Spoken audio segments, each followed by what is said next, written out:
Welcome to the Connected Teamwork Podcast by Growth Leaders Network. How do we learn to truly thrive together? How do we stay connected to our authentic selves, each other, and our purpose as a team, especially when challenged? How do we unlock the deeper levels of group intelligence? Enjoy this episode of the Connected Teamwork Podcast and learn practical tools to evolve the connectedness of your team to its next level.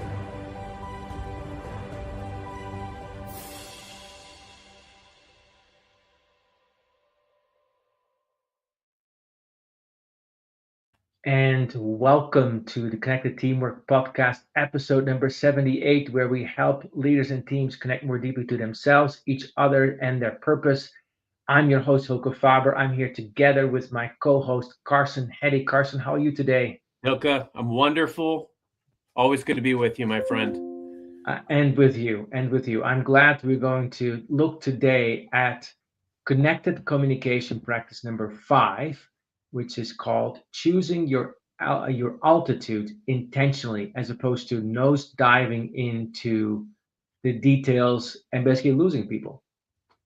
And so let's talk about this as if you think about communication as an act of care, an act of care for ourselves, for the people around us, for what we're here to achieve, then just like when we have dinner, actually, we had people over for dinner yesterday for the holiday, setting the table with intention makes a big difference in terms of how we're going to have the conversation. And there's always kind of the let's microwave this thing quick and slap some things on the table, gives a very different energy than I really want to talk to you about this thing. I'm thinking about an example of a conversation I recently had with a colleague about an agent that we want to work with or not. And the conversation was quickly going to go about to like this agent or that agent, which one is going to be more powerful, more aligned, blah blah blah. But in the end, that conversation was the altitude was too low. It was all about this little detail as opposed to actually thinking about, oh, what do we need an agent for? Oh, we want an agent to help promote this book. And why do we want to promote this book? Oh, we want to promote connectedness as a intelligence in the world. And we want to do so in a way with people that we feel well with, that fits with our business rhythm, our budgets, our goals, all that. So now we first need to actually have a conversation about that, and then we can have a conversation about, is it going to be Mary or John or Sebastian or somebody else that we haven't met yet, right? But if we stayed in this, so we talked to Mary yesterday, what do you think? The conversation would have been about Mary or not, as opposed to what we're actually here to achieve. So not like losing the care towards our topic. I think about this as choosing the altitude is we're going to be deliberate about our own feelings, taking care of our own. We're deliberate about the we, our relationship, what we're here to do, and we were deliberate about the it, what we're here to achieve. And the integration of those three sets the table powerfully. Carson, how do you relate to setting the table, how setting the context in a conversation? How do you work with that? First off, Hilke, anytime I'm talking to you, I feel like we're flying high, right? When you talk about altitude, when I think about altitude in conversations, this is very appropriate and it's very timely. I was actually reading an article this morning just about the level of pressure and noise that is happening amidst all the evolution of how we work and how we continue to work. And sometimes I marvel at the meetings that I'm on, like just how many, what I like to sometimes call the talking heads, like the people that really have this urge to be seen and heard in any given moment. And so they sometimes I feel like they just kind of grace us with all of their thoughts at once, right? And it's not, sometimes I feel like it misses the mark. When I think about the altitude of a conversation, you've got to make sure you're taking the right pulse check. You've got to meet your team where they are before you elevate them. You can't just drag them where you want them or assume that they are thinking about things the same way that you are. And so I think when you're talking about table setting, one of my favorite sayings is, before you feast, you have to set the table. You've got to be purposeful and intentional about your agenda. What are the outcomes that we're trying to achieve on this conversation? You can't also, just like you can't go too high up or too in the weeds, you also can't do too far ahead. Yes, you want to be, prepared for any possible avenues that may open up as a result of your decisions. But you also have to make sure that you execute the right next step. And in my mind, Hilke, it all comes down to clarity. It comes down to ensuring that, you are not taking people on too complex of a journey. There is a value in being, making it as simple as possible. In the fact that you're weighing the variables that you're discussing, just like you articulated, because I don't think confusion is something that you want to over communicate and over pivot on. You want to make sure you're being very clear and transparent, but also grounded in what is the objection of this conversation. Mm-hmm. I love that. I'm thinking about a conversation that I started having with my team about AI. And, AI is the hot topic of the moment, or maybe of many moments to come. And it's a topic that has a lot of emotional baggage to it. It also creates excitement, another emotion. So, framing it with my team, and I'm curious about how you frame AI conversations with your team in terms of altitude, right? Too high of an altitude with my team would be to philosophize about the impact of AI on society. That's an important topic, but that's not where we were at. The topic that I want to have with my team at that moment was, hey, how can we use AI to make what we do more efficient? And in that process, what are some of the guardrails that we're going to put in place, so that we don't lose the authenticity, the value we add to the client, and so on. So we had a conversation about that, but there was a temptation for me to go too high, which was, is AI going to become our new government? And what do we do about that? Is all that, or too low, which is, which of those AI agents should we use, and which one is better? It feels that felt like too low of an altitude. Carson, in your team, how do you guys talk about AI, and how do you choose the right altitude with AI? I think it's important to make sure that you are addressing, people's concerns, but on the same token, making sure that once you meet them where they are, you are pivoting the discussion.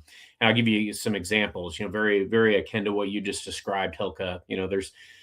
I do have conversations where people are concerned about their jobs changing, their organizations changing, their roles changing, their responsibilities changing, their job being conceivably eliminated. And so I do find as a leader that it's critical that I address where there are legitimate concerns, and talk through that process with them. Okay, I understand. So what you're telling me is you're fearful that the job is going to pivot, that is going to change, but at the core of it, what does our role serve? What do we do? There are things that are still very much human led, that are at the heart of that, and so we need to go. I'll use the old hockey analogy. We got to go where the puck is going. We have to anticipate where things are going while leaning into the unique skills and strengths and superpowers that we as leaders have, that in those human-led functions. But I also, to your point, I'm challenging my team to look at their processes in a given day. What are the things that are taking up a large chunk of time? What are the things that are blockers or that are hurdles? I can't tell you how many times in a given day I'm leveraging AI for, I get a lengthy message from a client or a customer asking me policy questions or asking me very specific technical things that I may not know myself. And before, I would have been tying up my own bandwidth or that of colleagues and peers. Now I can take their email, and in my secure AI environment, I can ping it against all the data that we're sitting on and give them a very astute, educated conversation back, as well as resources that are linked and potential other people that they can talk to. So it saves not only myself, but a lot of people time, and the outcome is better. Furthermore, being able to look at processes in my given day. I used to write I would do newsletters and, events for a large number of organizations. And some of the work that used to take an hour, 2 hours, 3 hours to do can now be done in minutes. And so I think the other element too is, because we know that there is so much, I would say, angst, but also analysis of how we can and could and should use AI. We've got to lean into that, and we actually have to embrace it and have conversation about it, as opposed to, treating it with any type of stigma. On my team calls every week, we actually have a session around what are you learning and how are you leveraging AI? What's a new prompt maybe that you used over the last week? And I think the better we do a job of sharing that across our team and picking up best practices of how it's being leveraged, not only does it reduce the stigma, but it also makes people so much more effective, and they're able to really feel empowered in this time, which is what is so important. So with choosing the right altitude, to me, like it's an act of care, because the altitude of too high is, I am scared to engage in the muck of things, in the really real.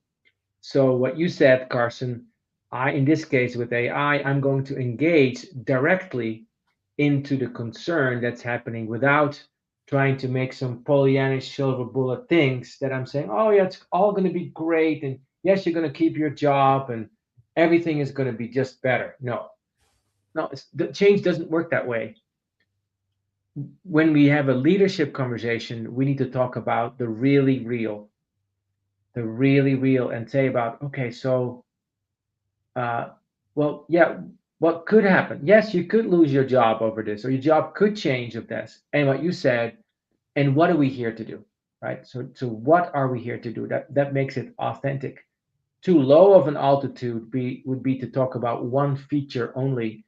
And when we see this happening in a meeting, because humans tend to nosedive or fly over. That's what we tend to do. It's two reactions, you could say, from our ego. Why? Flying over is safe, and we might even feel a sense of superiority or knowing, and that's something that the ego loves. Also, nosediving is something that the ego loves, because it gives a false sense of security. Like, now I'm talking about something that I know. Is it Mary, or is it going to be John in this case? But going into this in-between space, it's almost like the liminal space, takes a lot more courage, and saying, yeah, I think what we really need to talk about is that. And I'm going to point that out to you. And how I do that often requires me to use some intuition and ask myself, hey, what's this really about? And then call out and try it, and just present it with humility. I would like to speak with you about this. This is why I think using I statements in choosing altitude is also important. Choosing an altitude is a choice, so people understand we could have different conversations. I would like to speak with you about this particular thing, how we make our team efficient. We could also talk about the environment, the environmental, the societal implications. We could talk about this or that.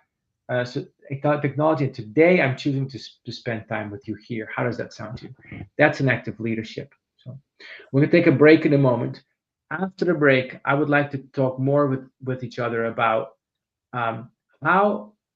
why is it that we might nosedive, and how do we get ourselves out of that? We'll see you right after the break. You are listening to the Connected Teamwork Podcast by Growth Leaders Network. Do you want to learn more about building the next level of connectedness in your team? Please contact Growth Leaders Network on LinkedIn. And now, back to the show. So choosing altitude is like artistry. We have to be willing to carve out and put that first brushstroke and say, this is what I'm going to talk to you about. Carson, why do we nose dive, or why is it sometimes so hard to make that first brushstroke? It's very challenging, and I think the key element is these things will happen. They are inevitable. When I was thinking about nosediving, it was reminded of years ago. I ran a division for a large company, and there was a very particular person on our team that tried to force nosedives. They would always ask these questions: "What if?" And it would be almost like the equivalent of, what if a meteorite fell out of the sky and landed on us while we were making this pitch? What do I do? I mean, they were things that had the most astronomical odds of actually transpiring. And as a leader, you can't dismiss the person. You have to acknowledge and see them and understand, but you can't get dragged into emotion. You can't get stuck in the minutia and the details. There's always so much noise. And there's always so much pressure. And as leaders, that altitude element, you're going to be weaving in and out. I was picturing like Tom Cruise as a fighter pilot, like deciding at which altitude am I going to be at any given moment. But I think it's critical to realize like nosedives happen only because of kind of a loss of control of altitude at a team level. And so, that's why, as usual with leadership, it's up to us to find the balance. It's not a lack of capability, but sometimes it could be because that person has not had that particular experience. They don't feel confident or comfortable in those situations.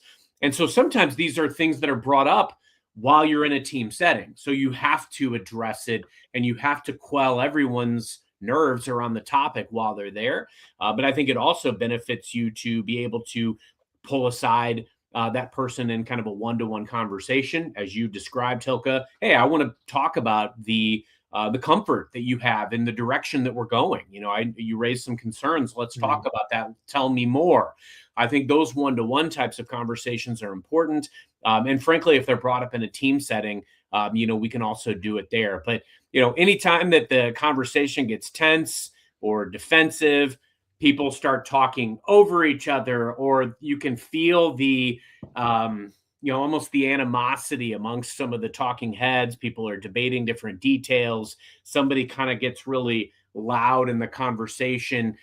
You can sometimes see these things coming, but I feel when that happens, the real reason we're here starts to get avoided. And that's why as leaders, we've got to reset. In fact, I often like at the top of my screen, it will say the topic of the meeting at the top left. And I try to get grounded in that topic or in the agenda.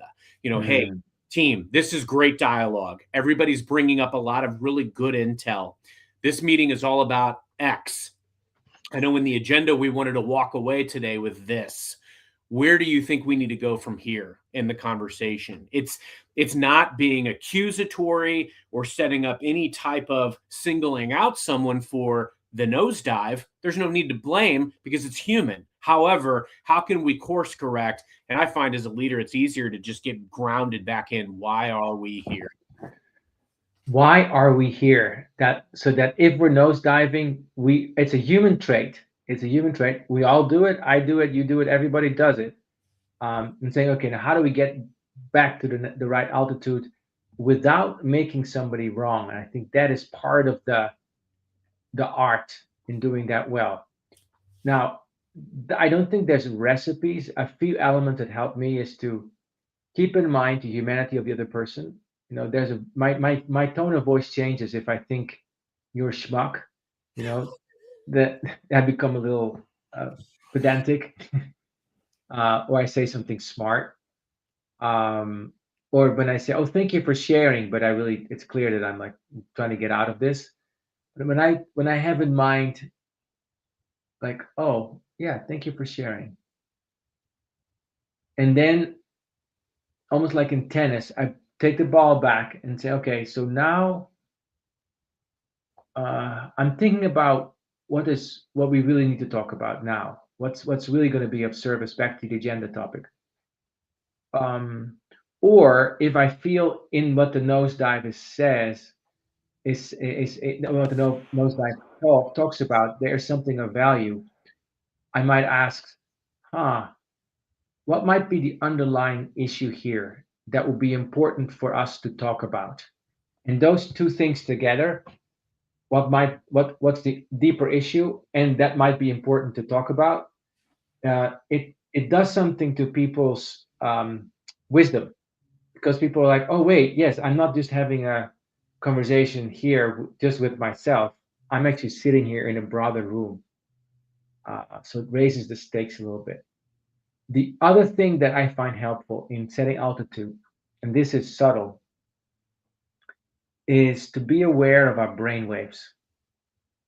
So when we are like our brain waves are the frequency of our brain waves. You can put them on like electroencephalograph, and you could see that if we're very busy thinking, surface very fast brain waves. And when we're starting to be more insightful, more into wisdom, our brain waves slow down, and it often correlated to the pace and the depth of our breathing. So just even if the other person is nosediving and I'm not saying anything, simply me taking a nice deep few breaths, maybe softening my eyes, uh, deliberately slowing down my brain waves. It's almost like we're in an orchestra. The other person's brain somehow usually picks up on that in some way. Yeah.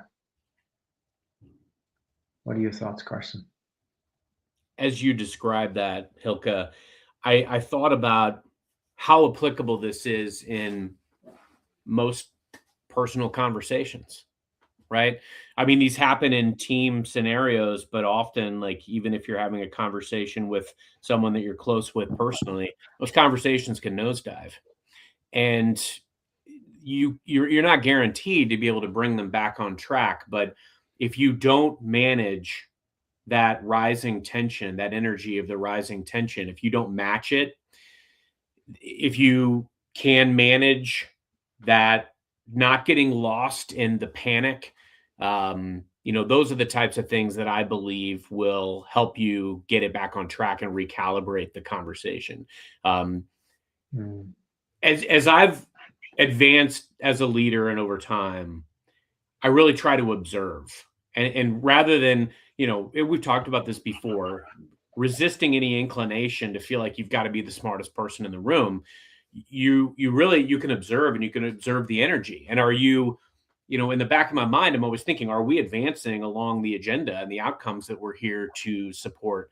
And then as you see these nosedives, and it's funny, I think there are some people that can be chronic nosedivers as well, and they do it for a variety of reasons. They like to kind of throw the grenade into the mix, or they're upset with their current lot in life, so they like to just be rabble rousers, and you get that sometimes. But I think it's important to be able to acknowledge the emotions sometimes in the conversations that are natural, but not to feed into it, not to get lost in it, not to match that energy and to get defensive as a leader. Because again, not everything is going to be perfect. But if you don't recognize that moment, that's when you can lose the room. And so, making sure that, you're constantly, again, going to be needing to make decisions to say, okay, somebody has taken us into the weeds here, or somebody has taken us too high. I have to meet that for a moment, and then I've got to make a conscious decision to bring it back to center. And my gosh, like, you can use that analogy with a lot of things, political rhetoric, from one side to the following. Rarely is there truth at far sides of opposite. The truth is somewhere in the middle, and we have to consciously acknowledge people where they are, because they are very passionate. There's something, I believe, to be learned from most everyone, maybe not everyone, but most everyone. But somewhere in there, is there some takeaway that I can internalize and say, gee, that's an interesting, different way of thinking about this. And I think that's the mentality and the approach that we as leaders have to take to every conversation, business and personal. So not get lost in the nosediving puddles, or the nosediving drama that often happens. It often polarizes. It distracts. It's a distractive thing. And part of that, what helps me is, and when I started to learn this, it was really freeing for me. I used to think is whenever somebody said something, I had to say something in response. I had to say something about it in some way, or I had to agree or disagree. And when I started, and I learned this from somebody who did this with me, and I was the nose diver, right? So I was like, and this person simply responded, thank you for sharing. Okay. Do you want to know my perspective about the topic, not about what you said? They didn't say that, but just talked about the topic. And it's like, yeah. And what it did for me is it created a sense of space. It's like, oh, both perspectives can coexist. Now, as a leader, we have the extra task to create a perspective that is at the right altitude, meaning the most, to me is that that's the altitude that's most of service to what we're talking about. So that's another way, besides the technique of I don't have to say something about whatever people are saying to me. I can just say thank you. Otherwise, I'm nose diving with you, like going into the puddle with you. So thank you. And then what I can ask myself is, what's really of service here? And sometimes my inner voice is silent or just not sure yet. And then I go like, okay. Sometimes right altitude is, let me think about this for a moment. What does this mean? What would be really important for us to talk about now? Just ask the question to the group. You don't have to always have to do this all by yourself. Carson, final thought from you about altitude. Altitude shifts happen for a reason, and it's not up to us to try to prevent them per se, because they are inevitable. But it is up to us as leaders to set the table, set the tone, create intentionally the altitude that we determine things should be at. As things are, moved here and there, I've spent a lot of time lately looking at, I think a lot of things operate on almost a pendulum swing. Whether it's cultural shifts or, adoption of technology, sometimes we rapidly go from one side to the other and it creates situations of extreme. The better that we can kind of keep balance, keep a steady hand on the wheel amidst these things, and really just observe and acknowledge and lean in with people where they are, the better we can determine what altitude we want to attempt to course correct to. A steady hand of service with deep care for the people around us. Thank you for listening to Connected Teamwork Podcast. This time we talked about connected communication practice number 5, choosing your altitude deliberately. Next time we'll continue with number 6. You've been listening to the Connected Teamwork Podcast, where we help leaders, teams, organizations connect more deeply to themselves, each other, and their purpose. See you next time here at the Connected Teamwork Podcast.